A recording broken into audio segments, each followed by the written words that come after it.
Concise personal talks that take us on a journey. Often they're less than 10 minutes long, this poses a great challenge for the speaker, who has to deliver their entire message within this time. However, it's a great advantage to the listener, who hears a focused, direct, and well-rehearsed talk full of ideas and inspiration within such a short period.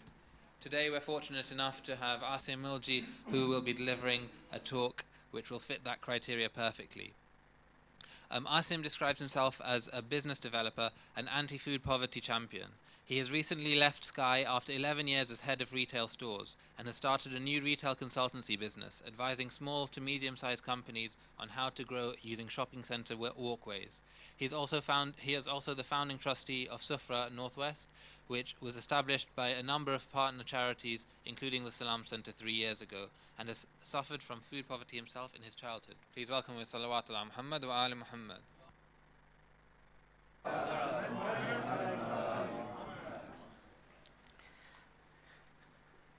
Assalamu alaikum, everyone.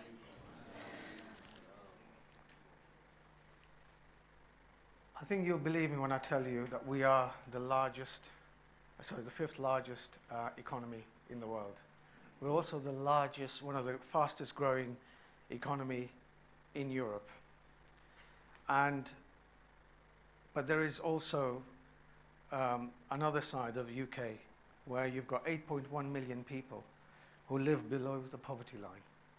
That's about 4 in 10 households who actually live below £4,000 per annum. That's £77 per week. Okay. Now, some of you may believe it, some of you may not believe that fact, but it's absolutely clear if you look at the Roundtree Foundation in terms of what they've published and the Equality Trust, that as the economy grows, those who are disadvantaged actually suffer the most. Okay, because the cost of living goes up. In a prosperous country, people benefit, but the poor never benefit. There actually is a reverse for them. So today, I'm actually going to tackle 3 questions. People have asked me, why do we need a food bank? Well, with the statistics I've just given you, that's one of the reasons why you do need a food bank. And I'll tell you a little bit about that. I'll also tell you why we need one, and I'll also tell you why we should care.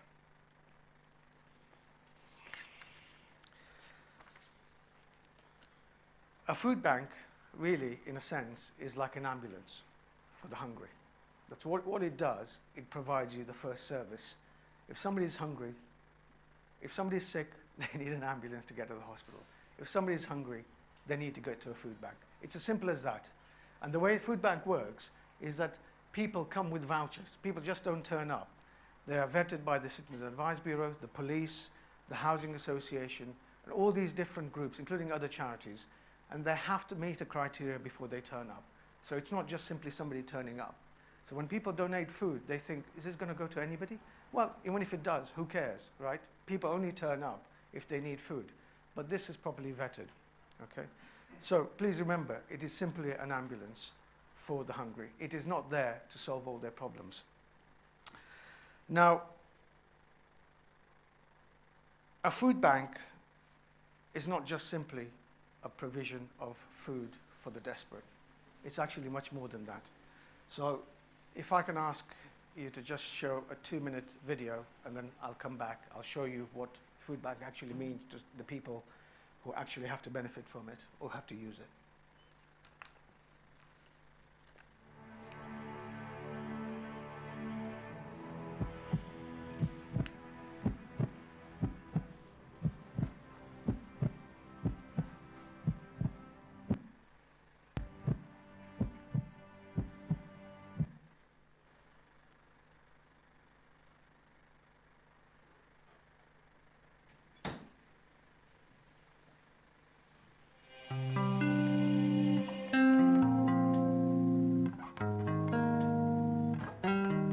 I've worked all my life and I never thought I'd be in the situation whereby I needed a food bank. However, going there, it's not people that are unemployed, it's not people that are scroungers, it's not people that need to get a job. There's probably one person in your street at least that's had to go and use a food bank. People are struggling and they need help. My name's Richard Brown, 49 from New Milton in Hampshire. Last year I had to go to a food bank for the first time in my life due to losing my job, ongoing health problems and also domestic issues, splitting up with my partner. When I first went to the food bank, I felt very embarrassed. Having been brought up in a forces background, I'd always looked after myself. However, on meeting the people there, they put me at ease straight away. I even got a cup of tea. I'd never expected to use a food bank, but it wasn't until I was put into that situation that I realised that I actually needed help myself. I went to the Citizens Advice and asked them what I can do, what help there was, and they referred me to the food bank. I do have a 10-year-old daughter as well. Makes it more difficult, but it's a case of trying to budget or having to go without. There's been situations where I will feed her instead of feeding myself. You know, it does get a bit hard, but just something you have to do to survive. I think if the food bank had not been there, I don't know what I would have done. Due to my health problems, that would have had a serious effect, which could possibly have led me to a stay in hospital. But without the food bank, I don't think I'll be here today. I think that may have, you know, pushed me over the edge, as I think it will do for a lot of people if it's not there.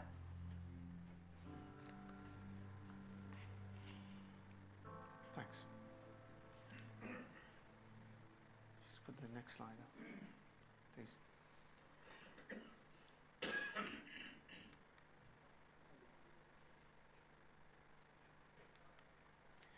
Okay, so you might think, well, that's just one case. Last year, over 1 million people had to use food bank. Over 1 million people, right? That's not a joke. 3,700 came to Sufra. Simple old, little old Sufra, right? Food bank in the northwest. But over 1 million used other food banks, okay? The worst thing is, 40% were children. Families with children, right? Under 11-year-olds, right? Who cannot survive. They might get one school meal, that's about it, okay? All right, this is serious. This is not a joke. In this country, you might think there can't be people like this. They are. They absolutely are, right? And it's absolutely crazy. Half of them are individuals who have either mental health issues, you know, they're unemployed, like Richard, health issues, okay? But the other half are families. They're families with children, okay? And when you have children who are hungry, okay, they don't have the propensity to learn, right? Okay? They get into crime, right? They can't get themselves out of poverty. It's simple as that. It just gets worse and worse, okay? And no children should be hungry. 5% of the people who use food banks are elderly. We're all going to get old one day, and I'm sure we need people to take care of us. But the people who are most vulnerable, people who get old, they've got health issues, they're frail, they can't even get to the food bank. But those who do, and quite a lot of them don't, get to the food bank, at least 5% are those that get some sort of food. I don't know if you can see on the right-hand corner, it's my picture on there, but you probably can't. 83% of those who come to Sufra are actually non-Muslims, but 17% are Muslims. What's the population of Muslims in this country? As a percentage? Okay, 17%. It's not representative, is it, of the general population, right? Now, I don't want to dwell on Muslims because 40% of them are Christians who actually come to Sufra as well. But London is 10%. Yeah. So this is This London. is, no, yeah, but overall, it's 17%. Yeah, yeah. Okay, so you've got a huge number of people who come, and a lot of them are very, very poor. Asylum seekers, refugees, etc., right? People who are coming to this country, right? So food bank helps both Muslims and non-Muslims, but unfortunately there's a lot more Muslims than there are other groups. So what brings people to food bank is the question that people ask us, yeah? So why is it, you know, what are the cause? Well, you'll be surprised if I tell you. There's 10 reasons there. Okay, I'm only going to dwell on the first 3, which represents about 70%. So there are people who have benefit delays. So these are the people who are entitled to benefits, but benefits just don't get assessed overnight. It takes weeks at times, right? And those people, you may know some people who've gone through this process, okay? What do they do? What do they do when they've got no benefits coming in? You know, they can't stop eating. They've still got to eat, right? But that's the system, right? It takes time for them to get their statutory benefits. Then there are those who go through a disruption in their benefits. So this government keeps changing how people should be assessed, what benefits they should get. You know, people's circumstances change, so they have to go through it being reassessed. 1 in 4 have their benefits disrupted. What do?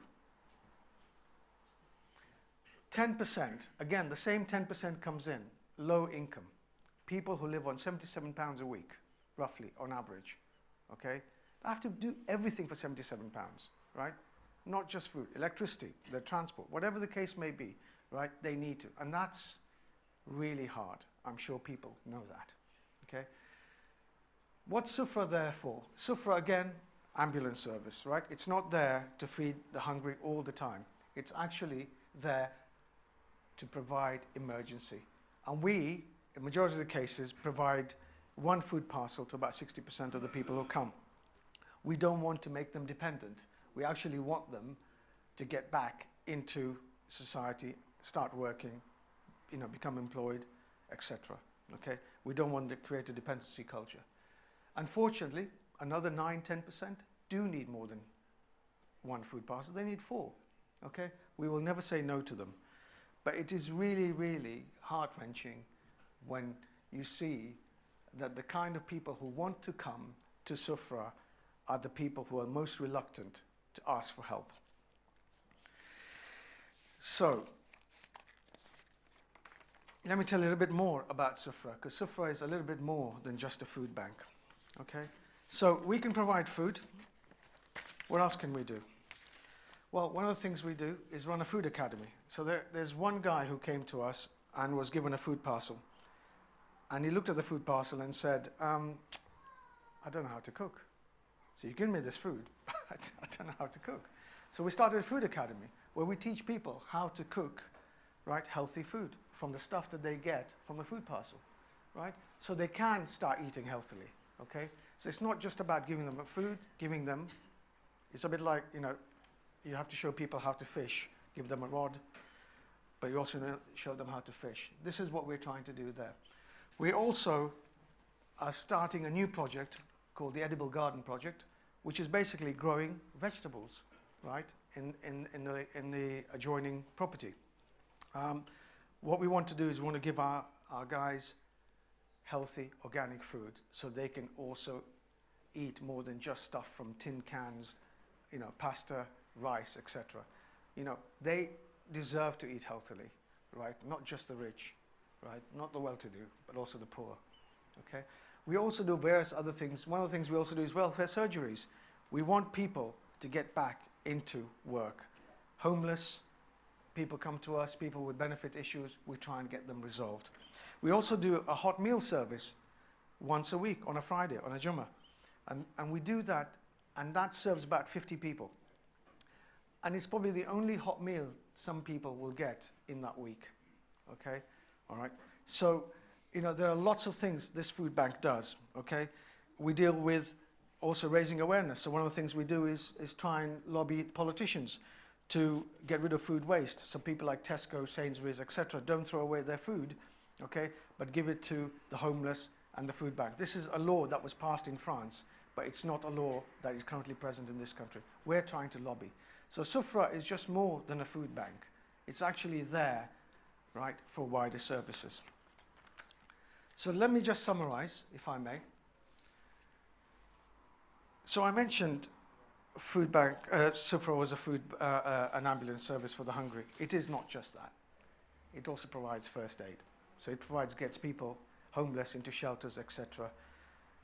it's also, as I would call a mother to a child, it needs some comfort. People do need to be felt like they have some hope, that somebody's there to listen to them, that they're not just there as beggars, they are there, okay, to be helped and give them some help and support. It also, the way we treat our guests, we don't treat them like beggars, so we have to make them feel special. And that's what we do. We practice that really, really hard, and our training makes sure that nobody's felt as if they feel a bit awkward. I think it's also a place where humanitarian Islam is practiced, okay? You know, we say, live like Ali, die like Hussein, okay? So, did Imam Ali ever eat before he gave food to the hungry? Did Imam Hussein not give his army water, knowing full well this army is going to turn on him in a few days' time? Okay, but it is where we practice visibly Islam. Okay, it's where people in hijab are serving Muslims and non-Muslims. Okay, you don't have to say anything. A picture paints 1,000 words. You don't have to propagate and put paraphernalia. It's just there. People see it. Okay. It's also a place where your du'as can come true. Okay. Now I might make this a bit controversial, so please apologies if I make some of you uncomfortable. And it's not intentional. Okay.